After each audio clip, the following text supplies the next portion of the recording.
Hello dear student, welcome. तो next question हम लोग एफएम में सॉल्व कर रहे हैं। टी वाई बैफ वाले बहुत डरे हैं बच्चे, तुम लोग यार आओ, तुम्हारे लिए एकदम प्यार मोहब्बत में सम सॉल्व कर देता, ठीक है। तो एफएम का जो टॉपिक आएगा ना अपना, वो गुडविल का सम सॉल्व कर रहे हैं। इधर इंट्रिंसिक वैल्यू बोला है, यील्ड वैल्यू बोला है और फेयर वैल्यू बोला है। तो अपने बच्चे लोग देखो कैसे सब पढ़ रहे हैं। तो तुम्हारे लिए मैं ऐसे लेक्चर रिकॉर्ड करता, राइट। तो तुम लोग का भी पढ़ाना है, बच्चे लोग का भी पढ़ाना है, ओके। तो इंटरेस्टिंग वैल्यू के लिए ना सबसे पहले आपको ना कैपिटल एम्प्लॉयड फाइंड करना पड़ता है। क्या फाइंड करेंगे? कैपिटल एम्प्लॉयड का मतलब होएगा एसेट्स और लायबिलिटी को माइनस करना है। उसको एक और नाम देंगे एसेट्स अवेलेबल। क्या देंगे? Assets available. तो ये टेबल से जितने भी एसेट्स है ना, सब नाम कॉपी करने का है। ये फिक्टिशियस एसेट है, इसको वटा दो, इसको लिखना नहीं है। ये पूरे नाम लिख देने का एसेट्स के, और गुडविल भी दिया, इसके लिख दिया। और कर्जा क्या है? इनकम टैक्स और क्रेडिटर, ये लायबिलिटीज हो गया ना, तो लायबिलिटीज यहाँ लिख दिया, ओके। और वैल्यू कौन सा लेंगे? जो टेबल के नीचे दिया है। वैल्यू कौन सा लेंगे? जो टेबल के नीचे दिया है। तो लैंड एंड बिल्डिंग कितना दिया? 2,16,000। तो लैंड एंड बिल्डिंग की जगह पे लिखेंगे 2,16,000।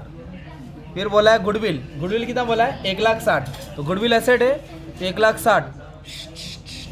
उसके बाद बोला है प्लांट एंड मशीनरी 1,10,500। तो प्लांट एंड मशीनरी में लिखेंगे 1,10,500, ओके।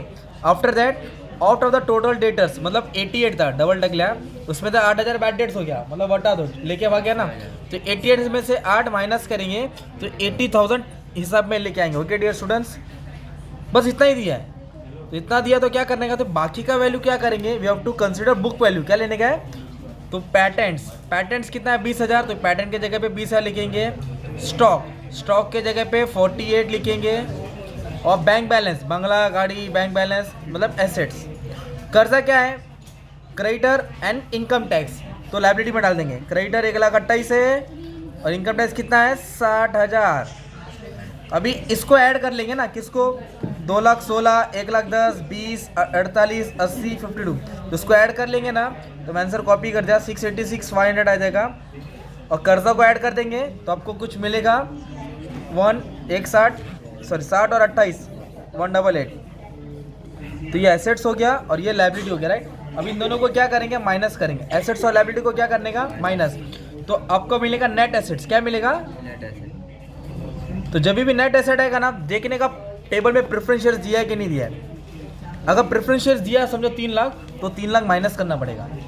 तो प्रेफरेंस शेयर नहीं दिया, डैश मार दिया, तो यही अमाउंट को अपने को कैरी फॉरवर्ड करके हीरो बना देने का। 4,98,500। इसको कैपिटल एम्प्लॉयड भी बोलते हैं और एसेट अवेलेबल या net asset available to equity shareholders भी बोलेंगे। Net asset available to equity shareholders भी बोलेंगे, ओके।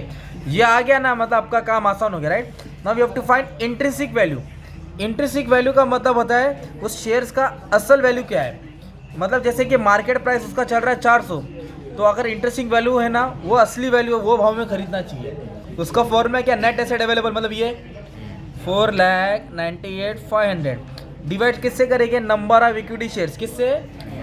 तो टेबल में दिया है शेयर्स कितना है, देखो इक्विटी शेयर 2,000। नहीं दिया रहेगा तो कैसे आएगा? इसको 100 से डिवाइड कर दो तो भी 2,000 शेयर आएगा। कितना आएगा? तो 2,000 से क्या करेंगे? डिवाइड करेंगे। तो डिवाइड करके अपनों को मिलेगा 249.25। This is the intrinsic value. अगर मार्केट वैल्यू 400 चल रहा है तो ये भाव पे इसकी असली वैल्यू है तो 260 270 के आसपास खरीदेंगे। ये भाव पे नहीं खरीदेंगे, वो ओवर वैल्यू होता है, ओके। तो ये हो गया इंट्रिंसिक वैल्यू। तो आपने क्या किया बच्चे लोग? ये पार्ट सॉल्व कर दिया। इंट्रिंसिक क्या सॉल्व किया? अभी यील्ड मतलब कितना रिटर्न मिल रहा है, यील्ड मतलब फायदा। तो यील्ड के लिए क्या किया? अभी अपन पहले पेज टर्न किया, ओके, दूसरे पेज पे सॉल्व कर रहे हैं। तो यील्ड के लिए सबसे पहले आपको टोटल प्रॉफिट निकालना पड़ेगा। क्या निकालना पड़ेगा?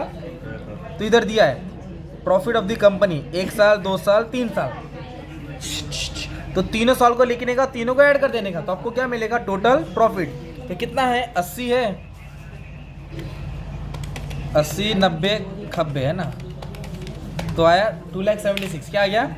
ये हो गया आपका टोटल प्रॉफिट। क्या हो गया? Total profit. यील्ड वैल्यू में प्रॉफिट के साथ डील करना है, ओके। जब भी टोटल अगर 5 साल का रहेगा तो पाँचों को ऐड करेंगे। अभी टोटल प्रॉफिट के बाद एवरेज प्रॉफिट निकालेंगे। तो 276,000 डिवाइड बाय 3, क्योंकि 1 साल 2 साल, अगर 4 साल रहेगा तो 4 से डिवाइड करेगा, 5 साल रहेगा तो अभी इसको 3 से डिवाइड कर देंगे। बंटी आराम से, बंटी आराम से। ये हो गया अपना एवरेज प्रॉफिट। क्या हो गया? Average profit. क्या हो गया? तो एवरेज प्रॉफिट से अभी कटिंग करना पड़ेगा, चाय की कटिंग नहीं, या तो टैक्स माइनस करना पड़ेगा और जनरल रिजर्व माइनस करना पड़ेगा, ओके। तो जो भी दिया उसको ट्रांसफ़र या कम करना पड़ेगा। तो क्वेश्चन में इधर बोला है 25% प्रॉफिट ट्रांसफ़र करना है, 10% नॉर्मल रेट दिया उसको साइड में रखो, और टैक्स रेट नहीं दिया है, इग्नोर बोला है। क्या बोला है? पहले टैक्स माइनस करेंगे फिर ट्रांसफ़र। तो ट्रांसफ़र कितना टका बोला है? 25%, राइट।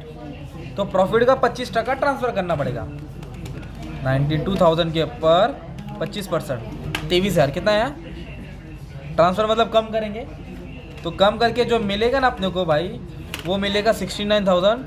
इसको क्या नाम देने का है? FMP, फ्यूचर मेंटेनेबल प्रॉफिट, या प्रॉफिट कटिंग करने के बाद। ओके, अब इसको घर पे नहीं लेके आने का है, अपनों को देखने का है एक्सपेक्टेड रेट ऑफ रिटर्न, कितना टका कमाया। इंट्रिंसिक वैल्यू में डियर स्टूडेंट्स क्या डाला था? शेयर्स डाला था ना, नंबर ऑफ शेयर्स। इधर क्या डालेंगे? उस शेयर्स की वैल्यू डालेंगे। क्या डालेंगे? शेयर्स की। तो इक्विटी शेयर नहीं, वैल्यू कितना है? अपन ने 2 लाख खुद का लगाया और कितना रुपया कमाया? 69,000। तो इंटू क्या करेंगे? 100। तो अपने को रिटर्न्स मिलेगा ना, 2 लाख डाल के 69 कमाया, तो कितना रिटर्न कमाया? तो 69,000 डिवाइड बाय 2 लाख परसेंटेज, तो वी हैव अर्न 34.5%। कितना अर्न कमाया?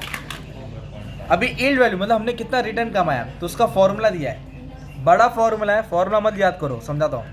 एक्सपेक्टेड रेट ऑफ रिटर्न मतलब ये जो सॉल्व करके आए। पेड अप वैल्यू, एक शेयर की वैल्यू कितना है? 100 रुपया, 10 रुपया, 100, तो 100 लिखेंगे।